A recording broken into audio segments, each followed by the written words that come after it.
What's up, everybody? This is Blue Toshi. Now I'm going by Blue, and on my right is childhood friend and fellow crypto Bitcoin enthusiast, Disco. What's Disco, up, how you doing everybody? today? This is Blue Toshi. Now I'm going by Blue.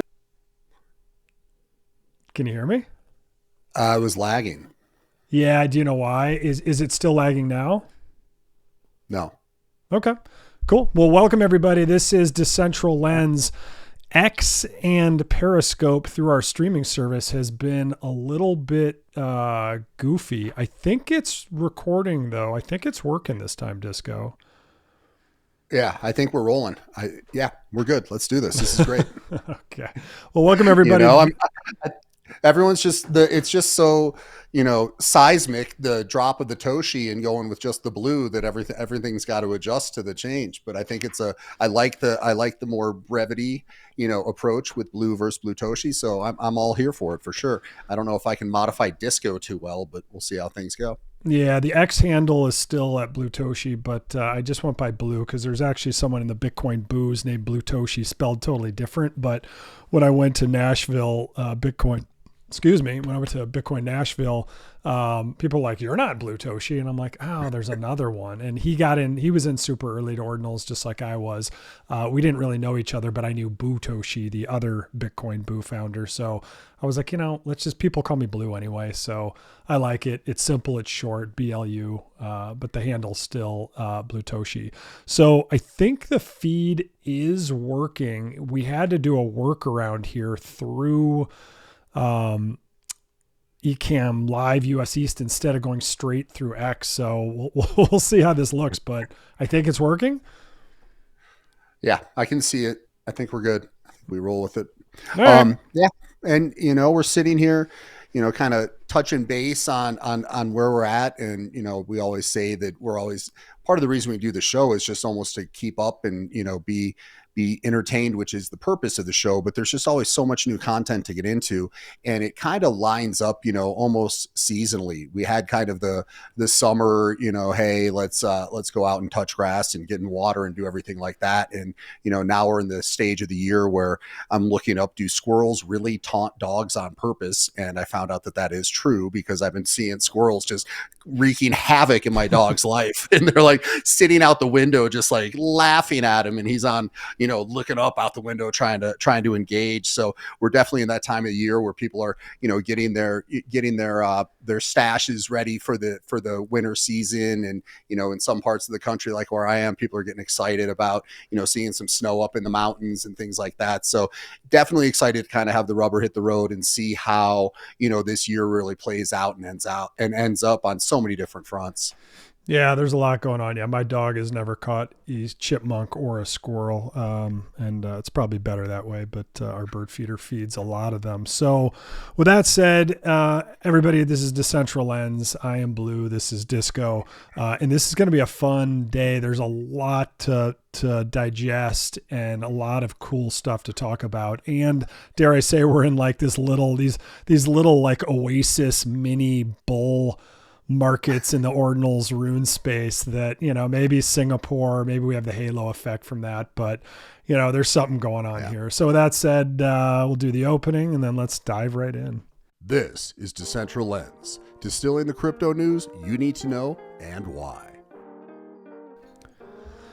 Yeah, so it's interesting, Disco. Because we're streaming like directly through this other means, we're not getting viewer count or anything, which means we might not be able to get comments or anything, which is probably fine. Just allow us to kind of chill, get into the stories of the week and do our news show. And then we have everybody for you. We have Scribe coming towards the end for an interview on everything runes, kind of compared to Fractal and what's going on, like kind of with Bitcoin L1 and L2 and how to think about stuff. We've been talking to Scribe for a while about this, and I'm excited about it because I'm going to learn a ton, and I know Disco will as well for that. So Disco, kick us off for this first story. I got to say, I love the images that you're pulling up. For those of you who are listening to the show, Disco's gotten really good with Venice .ai and the image formulation. He surpassed me in about 15 minutes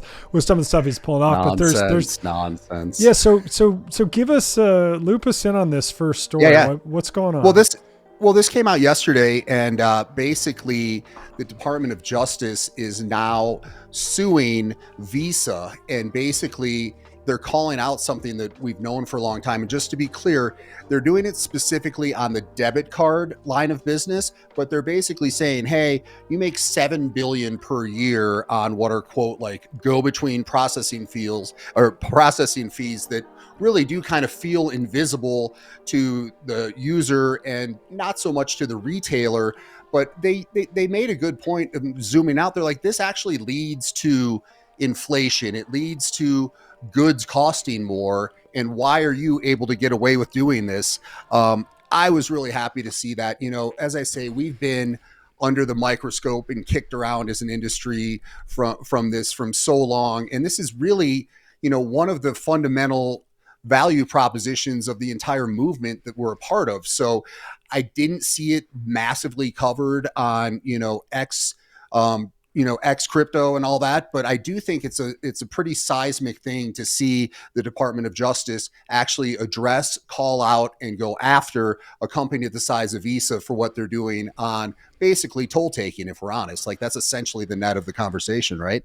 Yeah, it's interesting. And what gave me the most pause about this whole story is how Visa has basically created partnerships and paid off companies to not compete with them. So they have a partnership with Apple. So Apple will not actually, Apple has so much money. The company's worth what, like 2.8 trillion now? They might even be in the 3 trillions now, but they already have their credit card with, I believe, a subsidiary of Goldman Sachs. So, I mean, Apple could easily get into the money taking business, but Apple Pay has made, think about how much easier your life is. Like I'll be driving with the kids and we'll be like, okay, there's a Chipotle 20 minutes away. And then, we're 40 minutes from home. So put in your order. That order will be in within 30 seconds because you just double tap, you got the Apple Pay and you're done. And all online purchases now that's sped up an online purchase probably by at least 50 to 60% because you don't have to put your address in anymore. It's all taken care of there for you. So while it's convenient and great, Visa literally, can you tell my daughter and I are watching a lot of Parks and Recs right now? I love Chris Traeger's character, but they literally are a middleman between us and everything we purchase. I'm going to admit it. I don't carry cash ever anymore unless like I win it, like win $10 like playing golf or something, or someone owed me money and they gave me money. I'm like, oh, $20 bill. And then it'll sit in my car for like 4 months and I'll be like, I can buy lunch with this. And shame on me because the US dollar is probably better than buying something through Visa, but it's just that the Apple Pay, it obscures your credit card. It's become very simple and easy, but yeah, Visa and to a lesser extent MasterCard has a complete lock on this, and it sucks and it's not okay. And obviously that's why we're here to try and be promoters of a new financial system. Yeah, it's a clear-cut example of a monopolistic chokehold on transactions, and it's something with the user doesn't agree to do. It's just a shove down, right? Due to how they're shutting down, they're manipulating the market. So I'm very interested to see how it goes. I will say one of the offshoots of the main story that really got me fascinated is, and this is again leads to kind of a broader and bigger questioning of how things are being done and why we need, to really stand for the ideals that, all this is based around of decentralization, and examining, kind of the people in power and what they're doing with it. Is conveniently, Paul Pelosi sold, it says between $500 to $1 million in Visa stock July 1st. So why would that happen? And how could somebody have, thought to time it from that, to time it that well? So I think that, maybe there's a lot more that can come out of this. I know that there's, an insider alert. I think that Blue, I think you said that you've been following kind of the Pelosi transactions. And I know, that story's been out there for a bit, but you can go to insideralerts.co and go to, you can pull up any senator or any figure, and you can see the actual kind of ledger of their transactions.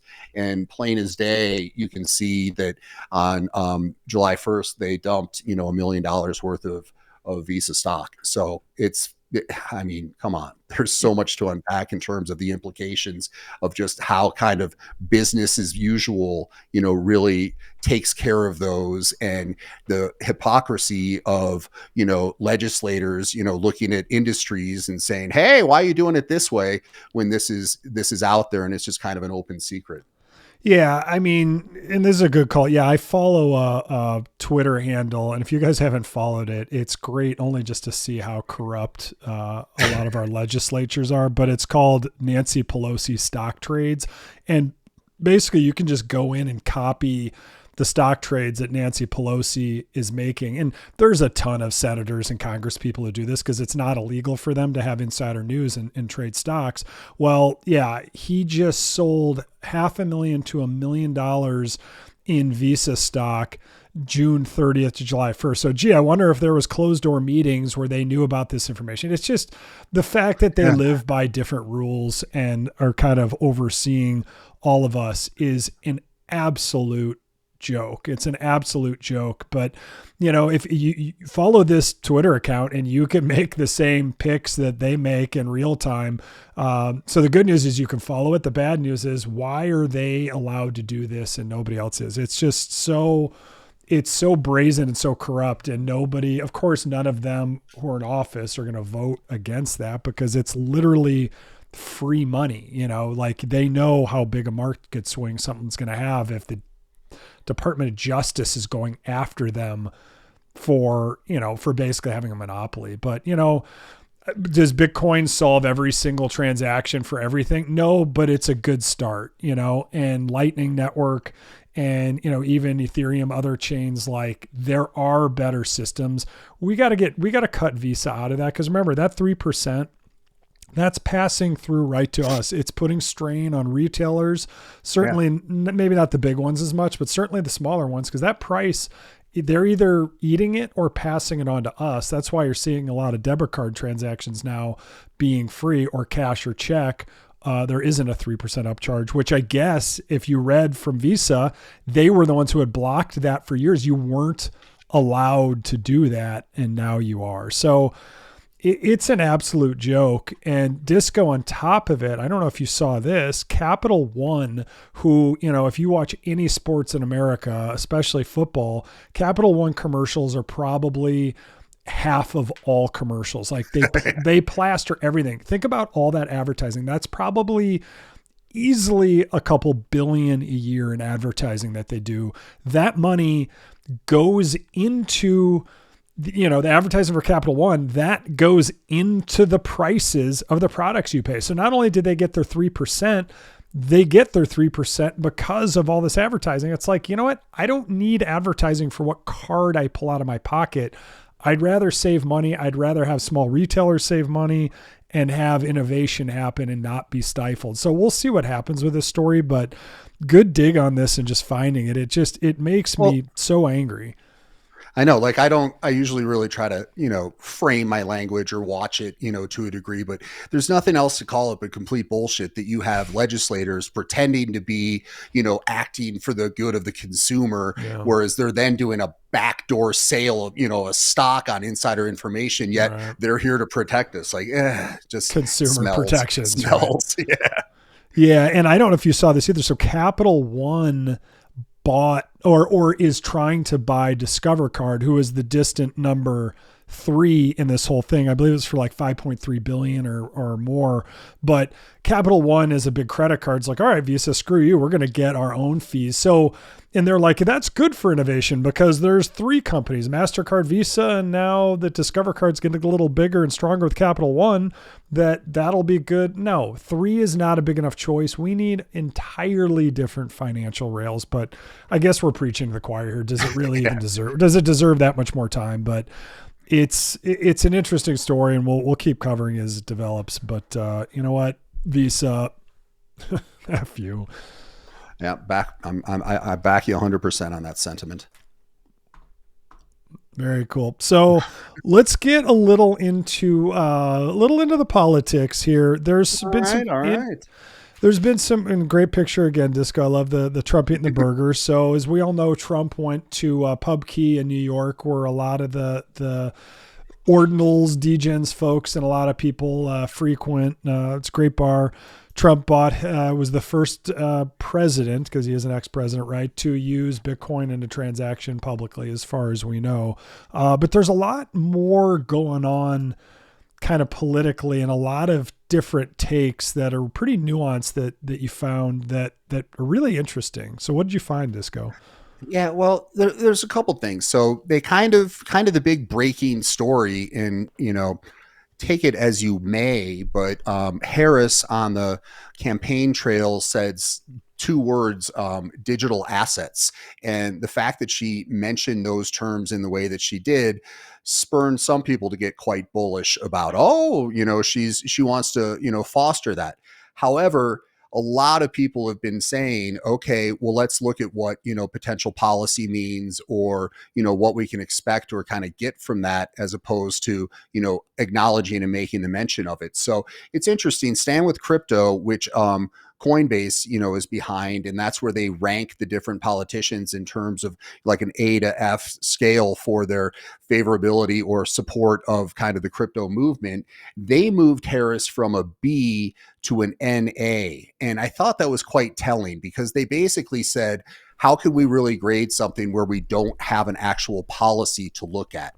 So that kind of got out there. You saw kind of that side of it, which kind of went against this kind of, oh, look, see, she's on board. I know that she's had her staff or team has had conversations with some of the folks from Coinbase, and they maintain that, hey, this could get bullish. They do want to work with it. They don't want to continue this. And the other point that just came up, I think today, was Mark Cuban tweeted out that I talked to the Harris team today, who told me in no uncertain terms that they are against regulation through litigation. CYA, Gensler, your leaving is worth a point on GDP growth. So I thought that was an interesting thing. I don't know the nuances of who's really involved in, shaping the Harris administration's policy towards Bitcoin. But the interesting point out of all that, I'm just trying to kind of give everybody all different sides of this, because that's what's happening. It's just kind of getting shot out in different stories and things like that. Right. But the interesting part was Van Eck put out a piece, which I found pretty in-depth and pretty interesting. And kind of the clickbait of it is Harris could be good for Bitcoin. But if you go down and actually kind of read what they were saying, the nuance in it is that they feel that Bitcoin is already insulated and kind of supported enough within the system that if the Harris administration happened to keep like Gensler in place or keep kind of the Warren side of it, it would be bad for crypto overall. But they look at kind of the moat that Bitcoin's already provided by its acceptance and stuff to kind of make it immune to that, so that if Harris came in and continued kind of the policies of today, Bitcoin would be able to kind of skyrocket still based on everything that it's got going on, but it would be very detrimental for the other ecosystems and stuff that haven't gained as much traction. Yeah, so I read into this one too, and there's actually a hair more nuance there, and it's interesting because Lyn Alden just came up with some research too, but the article actually states Harris is better for Bitcoin, and this is a bit ironic because we know that under a Harris presidency, she is going to print more money and probably fund more things and just put America more and more in debt.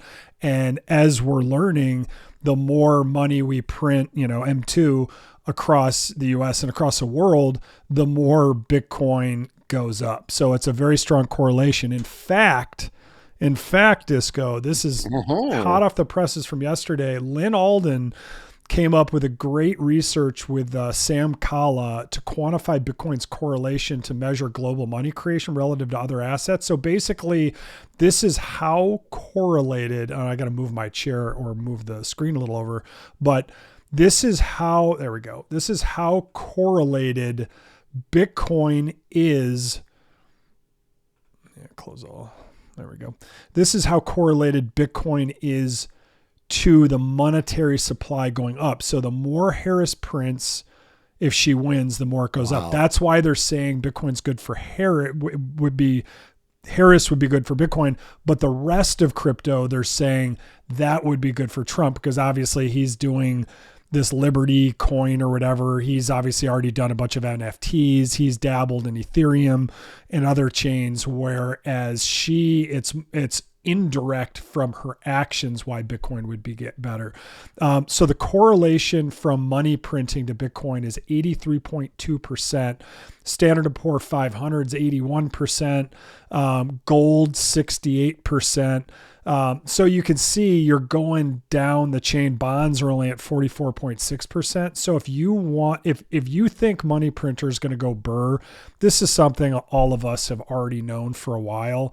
The more money printer go burr, the more Bitcoin will go up. Wow. I'm processing it. I didn't see that research. That's incredible. Thanks for pulling that. But I guess Bitcoin wins either way is kind of the big takeaway, right? That's kind of how you have to look at it. And, I think that it's unfortunate that we don't have clearer policy. I don't think that, we're necessarily going to see it before the election. So, you got to kind of look at your strategies accordingly. And I think seeing that last graph really, kind of helps solidify, some of the things that we've been talking about for months and months. Yeah, I think the moral of the story here is obviously Bitcoin doesn't care about who's president, but it does affect we citizens. So I think whoever wins, what I've been most optimistic for in this current cycle is how coordinated the stance against Washington and against these choke point 2.0 policies are. So I think regardless of who wins, whether you trust him or not, whether we think Trump is super pro crypto or not, regardless, I think we have to keep our stance strong and keep fighting until we see, I don't want to say them capitulate, but see more common sense practices. And the good news is it feels like a lot of people in the Senate and Congress are in favor of these things. So, actually that leads perfectly to the next story, really, with Gensler just got absolutely grilled yesterday, and rightfully so. Disco, what happened what happened in this little hearing with Gensler? Well, it was first of all, for everybody who's been, in our seats or, kind of watching things as we have, it was kind of a blissful moment just to see, Gensler squirming pretty hard. Yesterday, the House Financial Services Committee had a hearing with all 5 commissioners of the SEC. And it was really interesting because you had, and you know what, I may have to, find a way to get a Hester Pierce PFP or something, because I'm growing into such a fan. But she kind of kicked it off by, kicking Gary under the bus, which was phenomenal. She said that the SEC has fallen down on our duty as a regulator. And it's just, the fact that statement and those statements are out there, she's acknowledging that all the talk about the securities was kind of just a run around and a BS. And you have Gensler, down the table hearing all this and absorbing it, and pretty much the entire room of the committee just, lining up to take kind of shots at Gensler on this and watching him just flail about. So I guess my big thing in the beginning was I was very happy to see Hester kind of have her moment to, kind of step up and say that. So for her to acknowledge that they've fallen down on our duty as a regulator is a pretty seismic statement to be made. There were other, kind of smash hits from the day as well. The committee chair, Patrick McHenry, really kind of went after, saying it's nonsensical what they're doing. You're punishing digital asset firms for allegedly not adhering to laws that they don't know if will apply to them. So just the absurdity that we've been calling out. And, for a while it felt like, oh God, we have to do another anti-Gensler portion of the show or this and that, but he deserves a comeuppance. And this was a public display of it. It was on video, it was streamed, and he couldn't hide from it. But I think one of the biggest, standout points was Richie Torres, who's the House rep from the Bronx, confronted Gensler with the simple question, is a Yankee ticket a security? And if you haven't watched or whatever, seek it out, because it's really fun to watch Gensler just kind of squirm around and pretend to have an answer to it. He just did such a bad job explaining it, where you just saw that there was no foundation to the belief. And it goes back to remember, he used to be, at MIT talking about Bitcoin and speaking about it. So whatever wires got crossed or whatever motivations happened to have him run this, choke point operation, it's all kind of coming up under the light of the sun and getting exposed. And seeing him squirm on the stand was just, it's priceless. Yeah, and I would say the takeaway from all of this is the Republicans went after Gensler. He is doubling down on his stance with crypto, and obviously the senator, congressman or senator, whatever he is, Torres, is amazing. Basically saying a Yankees ticket, and Gensler tried to lighten the mood by saying, "Hey, I used to live in New York and I used to take my daughters to games," and the guy's like, "Anyway, don't care." It's just interesting to me. You go back to Gensler's MIT days. He taught crypto at a pretty early day. I think we know he holds Bitcoin. I don't know if he holds Ethereum, but who's holding his feet to the fire? Why is he doubling and tripling down? It seemed like something's not adding up here, unless he's just got so set in his ways. But I don't know. He's not that old of a dude. Something isn't adding up there.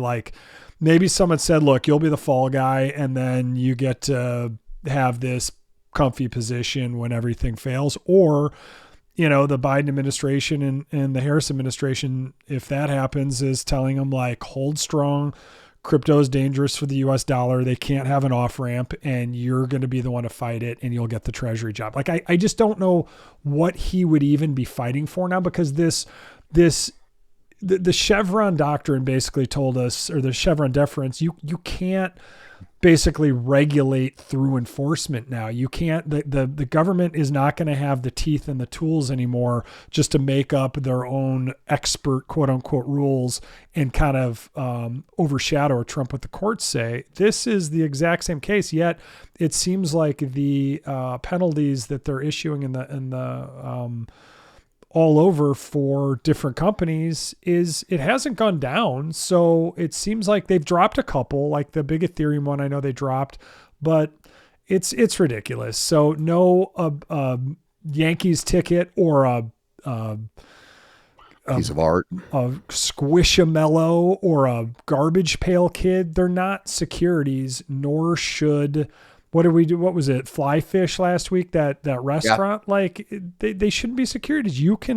Digitizing these is just like having airline miles. And it's just absurd that they're hampering innovation so much. And then they let FBX or SBX or whatever, Sam Bankman-Fried, I miss those acronyms, FTX. They just let them collapse. And we find out that Sam Bankman-Fried, through his parents at Stanford, professors there, knew Gary Gensler. So you're just wondering, who are you going after? And everything is always for consumer protection. And I guess I would say to Gary Gensler, the government, I don't need your protection. Just get the scammers out. That's your job. And get out of the way of innovation. But let a little innovation cook before you clamp down. But it wouldn't be that hard to create a simple set of rules to fix this. So it's just, again, it's so disappointing. But what do we expect? Well, we can expect that if the Republicans prevail in the election, that there will be a lot more direct action towards Gensler. And we can't necessarily expect that on the other side of the aisle because we haven't been told that that's the plan. So that leads to kind of the speculation of, well, what it is. So just how we're asking for the regulatory clarity, and legal clarity, we're also looking for the strategic clarity from the candidates as well as the parties. And we're sitting, 5-6 weeks away from, this coming to a head. And at least we do know or what to expect on one side of it. And we're getting like surrogates like Mark Cuban to be like, oh, don't worry, dude, I got it. Like Kamala's not doing that. Well, at least Trump said, I'll fire him on day one. Again, we don't know if that's technically possible. No, we know you can't. He technically can't, but Gary Gensler would probably resign. I think Gary's term goes to like the first quarter. No, it's 25, but it's like first or second quarter. So it wouldn't be long. But technically, I think the term is supposed to go out. But politically, obviously, Gensler is not going to go against someone who completely can't stand him. So it probably would happen, but the firing is more of the TV show version, and the reality is probably Gensler would resign. But so anyway, F you. Again, like it's just like these monopolies and this overshadowing, it's a repeating story. And I feel like over the last year, what are we, you said it'd be a year and like a week, maybe I feel like we've seen so much open up and so much progress, but then like they double down in these cases and you're just like, what drum are you really marching to? So yeah, well, I hope that the SEC is marching to Hester's beat moving forward because it takes a big person to kind of acknowledge that what was going on was not what we expect or what we want from the organization. So at least that was acknowledged in a public forum. Yeah. So this is the obvious because it happened last week, but the Fed cut of 0.5 was, I think it happened during our show last week, but it was 0.25 or 0.5. It went to 0.5. And I don't know if this is the direct cause. I assume it is, but Bitcoin, I don't know if I'd say it's ripping, but it's going up again into the mid 60s. And runes and ordinals have had a little run. They've, I don't know if it was from that and Bitcoin Singapore. You got to be careful not to jump in when everything's bullish and the spotlight's right on it. You kind of want to wait. But a lot of runes and a lot of different collections have certainly gone up. Dog to the Moon was at 300. Now it's at 290. Billy, which I was going to get in like the 12 or 13, I kicked myself, but went up to 42. They're doing a great job with just kind of groundswell of those glasses at different events. But runes have seen a little uptick, but Disco, you and I always talk about having perspective on this show. There's like runes and Bitcoin just isn't the biggest game in town. It's not even like a sideshow game. It's not even the old strip in Vegas. Like, tell us about the newest sensation out there. On the Solana side of things, we're starting to see some crazy quick activity, and the Moodang, it just kind of took kind of an internet sensation and kind of a viral nature, and it's exploded in a very short period of time.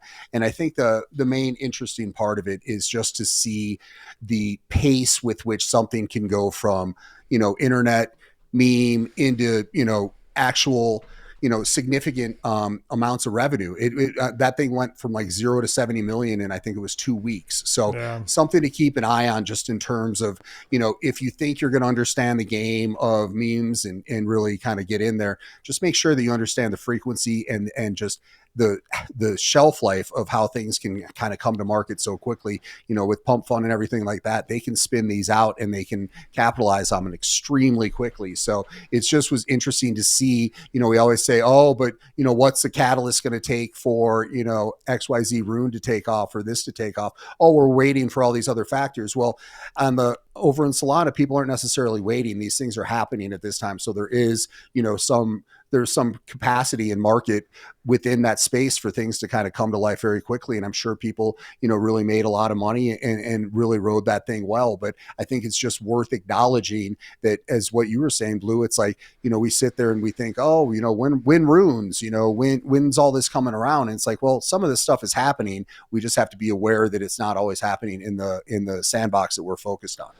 Yeah, I mean, Solana meme coins have truly proven to be far more dominant. To give the numbers, it actually hasn't been a month. It's been, I don't even think it's been a week yet. The first day, it looks like, was September 19th or 20th, unless this chart just doesn't go back to any further. But this Deng is at 86 million now. You said, what, 70 yesterday? So that's how quickly, these things shoot and skyrocket up. But, going back to runes, yeah, we are so teeny. And again, because we're buying in blocks and because block times are in 10-minute increments, they're not almost instantaneous like Solana. I mean, we're definitely faltering here. And we're going to talk to Scribe. We're going to see that would L2 solve this? Could you resolve things off chain very quickly? And then do we want to go to L2? Disco and I were talking. Yeah. I had a stressful couple days because I hadn't done my crypto like taxes, just recorded my trades in like 6 months, and it was just eating at me.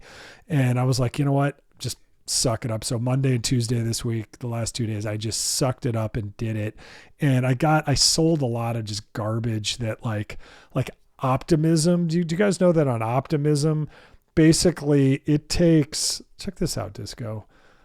It takes 7 days. So hold on, let me pull this one up. So I didn't have much in there. What was it? 0.66 ETH, but it was sitting in Optimism chain L2 on ETH. So you have to initiate the transaction, then you have to come back an hour later, wait to prove, then you prove the transaction, and then you wait 7 days for whatever reason, and then you can then do another transaction. And these transactions are each, I don't know what ETH gas fees are right now. I thought they were only like pennies on the dollar. These transactions are like $15 each. So it's like, really? Yeah, dude, it's like, what's that bridge? It's like the first bridge into Manhattan, like that'll be $200, back in 1864. And people are like, I can't afford that. Yeah. Complete toll taking. My wife and I actually, for our honeymoon, went down, we drove in Berlin, on the Autobahn, and went down the Rhine River, and there was all these castles. Like literally there was a castle on the side of the Rhine River going all the way down south. And basically what they do is they'd have a little mini house on the other side, and they'd have big ass chains going across, and anybody who was going up and down the river would pay a toll to each of these castles. Thus the reason they had castles. This feels like the same thing to me. This bridge is just a joke. Like, I'm sure Optimism may be doing okay stuff, but I'm just like, I was shocked at how long it took to get out, and I shouldn't be shocked. And that's all the time I'll spend on that. But again, it feels very centralized to me.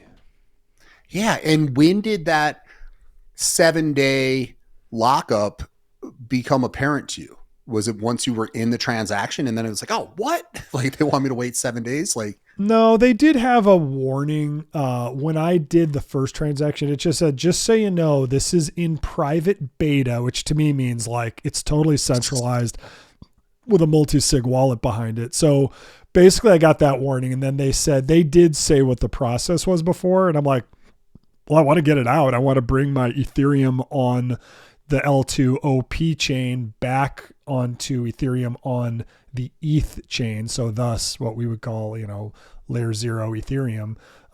So it takes 7 days. So like why that's okay, I don't know. And I suspect I left the only layer 2 that I didn't get out of yet was Base. And I think Base with the Coinbase wallet's a little more streamlined. That's why they're getting such quick and good adoption. But like goodbye optimism. Like not speculating over there anymore, because all my art is going to be on Bitcoin, and even runes and even like, shit coins or secondary coins on the main chain are still going to be on Bitcoin for me. So basically, I'm just trying to clear something. I got a weird question. Yeah. You had ETH on Optimism, or you were converting Optimism tokens? Both. So I had Optimism tokens on Optimism. I converted those. That was, as I recall, if you did it through their bridge, that was a 1 day wait, but you can just go to like 1 inch and you can do it in like 5 minutes, but they take like a 0.5% cut. I'm like, done. Fine, don't care. So at first I turned the Optimism into Ethereum, had Ethereum on the Optimism chain as well. So now I have the Optimism turned into Ethereum, and now I'm moving both of those over back to the main chain. I hate to say it, but it reminds me of Visa. A little bit, maybe. Like we're talking, and that's just like, that's a concern to me, as someone who, I don't follow every little thing that happens. I try to follow everything, but I don't engage in everything that happens. I have a pretty, kind of sit back and watch and enjoy the whole thing. But when you start seeing little pieces of the integrity getting somewhat pierced in terms of feeling like, kind of the powers that be and kind of a status quo and almost a co-opting of the principles of the technology, like that gets me just a slightly unsettled feeling in the stomach, and you have, Coinbase behind, I don't know, like it's starting to feel like a lot of the things that, Phil Zimmerman and, we did that show early on, which, really got me charged up just on the ethos of what can be done with all this, to kind of, it starts to feel like it's getting a little bit pecked away a little bit, Oh yeah, for sure. It's, when you go to a movie and you buy popcorn there, you're spending $12 for popcorn and $20 if you get a super big gulp drink. And this is just, they've got you, and $30 like on Ethereum, that adds up. And I think that's probably another reason why Solana is probably kicking their butt a little. L2s, I would argue, set Ethereum adoption back a ways. Now we'll see how Base plays out, but remember there was a layer 2 called Zora, which was supposed to be all for art, and maybe that's still getting used. But to me, it just feels like the next shiny trinket. And, if we bring it back to Bitcoin with Fractal and all that stuff, which we're going to talk to about with Scribe, like there's definitely money to be made and speculative money, but you got to be probably in first and out first, or you're probably going to get wrecked. I think Fractal, the fact that they're keeping 50% in-house, and if you really broke those numbers up, there's always like, even in the buckets you think is not them, it's like, oh, this is for the mining. It's like, yeah, but they probably already had the miners set up, so they're probably mining a lot of their own. And I know Fractal's already gone down big time. We'll look at the numbers more in the next show, but well, it is what it is. Yeah, but to me, just to delve on it one more time, you're looking at, now we're saying like the L2 theory, if that really plays out and it ends up being a success, that it's relying on Base. And I just remember on busy days, Coinbase would go down and we're like, hey, how centralized is this? When, it's like, oh, we're not able to sell when there's a macro big event or whatever. So again, it goes back to these kind of, partners and partnerships and what they really represent coming to life. So if we're sitting there putting the future of, L2s on Ethereum back to Coinbase, how decentralized is Coinbase going to be when they're the ones that are sitting there having the conversations with the different administrations about how to kind of roll things out? So I know I'm kind of circling back to the same theme, but it kind of set me off with the Visa and the Pelosi and all this. And I'm sitting there and I'm looking at it and like, Ethereum with the decentralized nature of, the concept to then be, bed partners with Coinbase for their L2, and that being kind of the main signifier of adoption on that side of it, definitely makes me concerned just in terms of how we can really look at a more decentralized future from that perspective. Yeah, and the more projects that are out there, the more we have to choose from. But just when you pull under the hood, things aren't as decentralized as they seem. And this is a really interesting story, speaking of not as decentralized as it seems. So Liquidium, which I find a very interesting platform, and I think the folks there are really nice. I think the whole go-kart thing I did in Bitcoin Nashville was the Liquidium guys. But for those who aren't aware, there was a great post by, let's pull this up, by Nick or Tominator76. But basically, Liquidium is a place, and I'm just going to walk you through this, Disco, for others, but Liquidium is a place where you can lend, people can borrow money from their JPEG. So if you have a gold monkey, you can borrow about 0.41 Bitcoin and you can go degen somewhere else. Or if you think like gold node monks are dead, you could let it default and the lender will then get the node monk. So when you want to look at floor prices of a project, you go to Liquidium and you can quickly see roughly what a real floor price is. If you go look on Magic Eden, for alien node monk, you might think it's 5 Bitcoin, but really this loan tells you it's probably more like 1.2, and that would feel more right to me. Like a lot of people aren't selling those, but some people will. And this kind of tells you what the floor is, because if someone borrows money based on that thing, based on that asset, some of these people are very willing to default to get the Bitcoin and just get out, even though it might seem low to us. To me, this is the real floor. So let's go into Bitcoin shrooms, because this is where it happened. A very prominent Bitcoin shroom holder, I believe it was it Dr. Neo or Neo? We'll pull him up in the when we make a Dr. tweet Ordinals. on this. Yeah, basically he lent, I believe it was 0.81 or 0.85 Bitcoin at the time to a guy named Guts. So Guts accepted the loan, and then thus it became an active loan.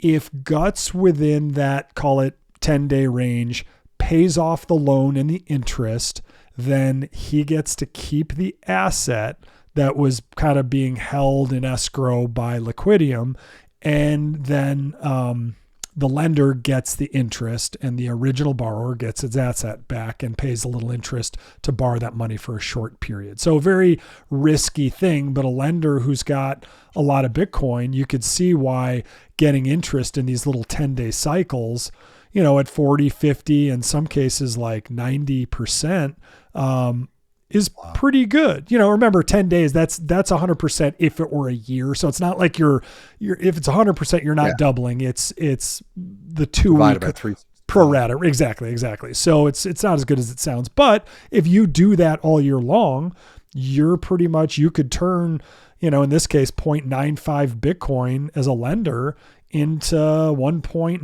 Bitcoin if the lending rate is at about 100%, and it varies, and Liquidium controls that. So this is interesting. So here's what happened. So Neo, or whatever his name is, lent the money to Guts. Guts got his wallet hacked and he got drained. So whatever Bitcoin he had in there, assuming maybe even the loaned Bitcoin, was drained out of there. The shroom, I believe, was an escrow from being held by Liquidium. So that was not stolen. So he panicked, went to Liquidium, and went to a prominent person who's got Bitcoin and basically said, I don't want to lose the shroom. Can I change the wallet from which this contract is hooked into to pay it off? So he got another guy to literally pay it off, and they agreed. They worked with him. They never reached out to the lender. Not once did the lender know about this. He's just a savvy guy. He saw that the pay address had changed, and he's like, what the hell's going on? So Liquidium, you could argue, and I think Liquidium was above board here. They were like, look, the guy got drained. If this thing, there was like a couple hours left. If the shroom had transferred, the wallet's drained, this whole thing would have been effed. He would have been even more effed. So they switched the wallet address and let this other guy pay it off. So you'd think that'd be a good thing, but it raises a lot of questions. It Great. really tells me how there's no decentralization at all in this. This is literally an escrow, probably with a multi-sig or just some side thing that they do that they can control or do anything. So let's say that guy who paid off for the borrower was a friend of theirs. So what that guy did, he paid off the shroom. So the lender got his 0.81 plus probably like another 0.05 or whatever. So let's say he got his 0.86. So he did get more money. He got the interest in the loan. But what happened was the shroom then went to the guy who paid off the lender, the third guy. He then sold the shroom probably for 1.19 or 1.2, which is the shroom floor in Magic Eden right now, and kept the money there. And like, so he got the benefit of the not default. Had it defaulted, the shroom would have gone to the lender. The lender could have sold it for 1.2 and he would have won in that trade, right? Because he didn't get his 0.81 back, but he got the shroom and he could sell it and make a little or big 0.3, 0.4 profit. So very sketchy. I think their intentions at Liquidium were good, but I think not telling the lender at all was a massive fail. And now the fact that the third party on the borrowing side who saved the day actually went and sold it, that could be total insider nepotism. And it just makes me definitely not want to use Liquidium as a lender at all, even though those rates look very appealing to me. I know, because when you started this tale, I was like, I could be a bank. That's such an interesting concept, you know? And then as it unfolded, I was like, wait, the bank's getting screwed in this, you know, through no fault of their end of the contract, essentially. Right. So it basically smells of, I don't know how that can be considered a decentralized operation if you can have something. And I understand the intentions may have been positive, but it's mitigating a contract, right? Yeah, to me, you almost let it fail. You talk to all three parties before it expires. Obviously, there was a very tight window there. They had already talked to the one side. And who knows, this guy, how do we know he didn't? I'm sure, like, I don't wish anybody getting drained, but it just shows you, like, even though Bitcoin is widely distributed and decentralized because of all the miners and all over the world, all this stuff built on top of it is still smoke and mirrors. This is a great service. And a lot of people, both on the borrowing and lending side, not only have made money, but it's a very useful service and it tells us what the floor price is. But this just shows you how centralized it is. So hats off to Nick for this, but there's actually a little more to the story. So in the agreement of Liquidium, both parties in the contract must agree to the outcome for the contract to settle. This mutual consent mechanism ensures that one party cannot unilaterally execute or alter the contract, providing a layer of security and fairness. So again, not only is this centralized, but they said they didn't break their own terms, but they did. Clearly, in their own agreement, they broke their own terms. And Disco, I will tell you, one of my favorite people in the space and a big person in the kind of the inscribed Pepe world, was saying back in December of 2023, the same thing happened to him. And basically the Liquidium guys basically said, hey, as a result, he was unable to pay it back. So we put the loan on hold. If they don't repay in 2 hours, you'll be able to claim the ordinals. So basically they went over the time of the contract. So they altered the contract and, you know, they tried to write kind of a like, hey, we were doing this with the best intentions and we didn't really break a rule. I think just seeing what you saw, both parties were not involved. The lender was never told except after. And if he had not brought it up, I'm not sure they were going to tell him either. We don't know, but he was savvy enough to catch it. Wow. That's a great dig. Just a great dig and a fascinating, you know, kudos to Nick for putting that together and getting it out there. And it really does. Again, all this is harkening back to that same question of, you know, how who's really behind some of these, you know, decentralized in nature concepts that we're dealing with, but what's the reality of that decentralization is kind of the big question. One thing I had, so you said that the floor is that represents the best floor real time. So you had like the 0.81 on the loan, but then it actually sold for 1.2. So there's a gap between that and the thing, or what am I missing there? No, so you're combining two different things. So basically the loan was for 0.81, 0.85 or whatever. And that, because the loan was paid off, then the other guy took it. He then went on Magic Eden because this third guy now became in possession of the shroom. The shroom, I would say easily, but sold for 1.2 on Magic Eden. So in Liquidium, the lender got his interest and initial collateral back from this third party guy. The third party, not the original borrower, got the shroom. He then sold it for 1.2. So my point is, why shouldn't the lender have gotten the upside? And at least, because he's a cool guy, he's like, look, if you come to me, I probably would have helped you guys out. Like, that sucks. Nobody wants to get drained. I get the problem, but you didn't come to me. And that's the problem. Yeah. So he almost had to sleuth his own deal to even point out that was going on. And that's the crux of the trust issue, right? Yes, sir. Yeah. Wow. That story should be told more. That's very interesting. And, there's a lot of different morals in there, I guess. A lot of different takeaways from that. Yeah, absolutely. So the final thing I want to do before we go off the air and then bring Scribe back on here is I got a little surprise for everyone. This is fun for me. It may be fun for you, but I am going to I should have done this a long time ago. Let me see if I can reach the door because I don't want to screw up this clip. All right. That probably only helped very little. All right. So this is kind of cool. So check this out. So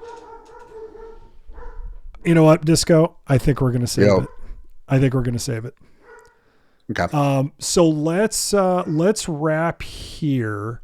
It's a perfect time to stop, and then we'll chat. We'll get Scribe on. I'm looking forward to the next half of the show. Yeah, it's been awesome. Thank you. So for everyone out there, this is not financial advice. Everything we say is for entertainment purposes only. And we love what we do. So it's independent media. You can find us on Spotify. You can find us on Apple Podcasts and YouTube. If you like what you hear, feel free to share topics that you think we should cover. Send us stories. And if you have a good person to interview to come on, please let us know. But with that said, everybody, take care and have a wonderful day.